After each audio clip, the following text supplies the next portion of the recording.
Selain sarana dan prasarana, ada beberapa sekolah bermasalah pada lokasi. Salah satunya adalah SMA Negeri 8 Jakarta. Sekolah ini telah menjadi langganan banjir jika hujan besar datang. Setiap hujan besar, sekolah ini akan terendam hingga 2 meter. Akibatnya para siswa terpaksa harus belajar di tempat pengungsian sementara yang tidak memadai. Yang dibutuhkan sekolah saat ini adalah relokasi, karena hampir setiap tahun kita mendapat banjir kiriman dari Bogor, dari Katulampa. Jadi kalau kita dengar kabar Katulampa udah sekian meter atau siaga 2, siaga 1, nah ini udah pasti kita terkena dampak dari banjir tersebut.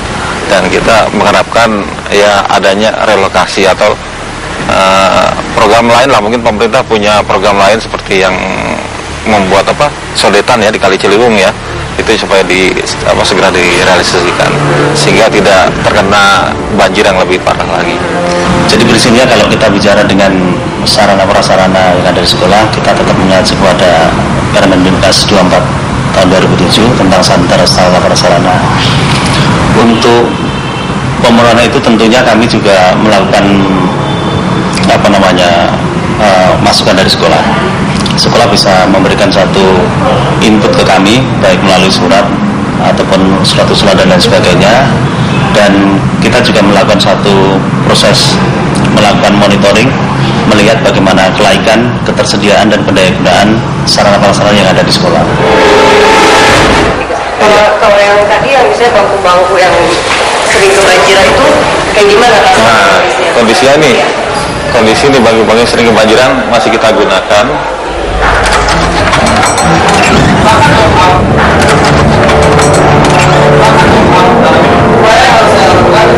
Nah, ini kita masih menggunakan bangku-bangku yang lama karena ini sifatnya tahan terhadap air, sementara bangku yang terbuat dari bahan yang hanya kayu pres-presan.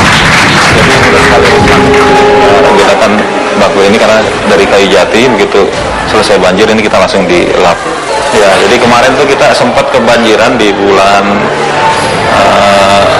Januari Februari itu tertinggi sekusen ini sekitar 2 meter. Sekitar 2 meter kita di ruang kelas ini. Jadi banjir yang berkali-kali menerjang sekolah ini juga telah menyebabkan rusaknya sarana dan prasarana sekolah. Baru yang terkena banjir jadi sempat hanyut. Kita sempat selamatkan, cuman kaca-kacanya udah pecah semua. Tapi barang ini karena barang pemerintah kan kita nggak bisa dibuang, jadi kita tetap simpan di sekolah seperti ini. Jadi mungkin kita dengan surat penghapusan barang kita akan buat seperti itu.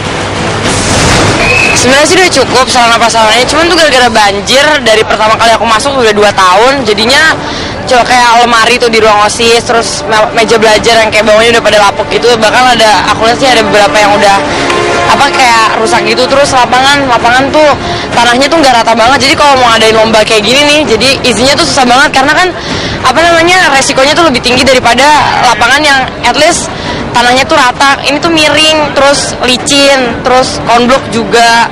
Terus ada teman-teman beberapa sekolah sekitar 23 atau sekitar itu ada yang masih numpang di tempat lain karena gedungnya belum selesai direhab. Itu juga bagian dari perenungan kembali, koreksi lah, itu bersifat koreksi. Upaya pemerintah DKI Jakarta menyelamatkan 2,4 triliun rupiah dari pemborosan anggaran pendidikan layak diapresiasi. Dunia pendidikan yang seharusnya mengajarkan anak-anak di negeri ini untuk menjauhi kejahatan korupsi, pada kenyataannya telah menjadi ladang empuk untuk menilep uang rakyat. Kita mendorong penegak hukum untuk memutus mata rantai korupsi ini. Konstitusi mengamanatkan 20% anggaran untuk pendidikan, tentunya tidak untuk menjadi jarahan berjamaah. Saya Zaki Arfan bersama tim Realitas. Sampai jumpa.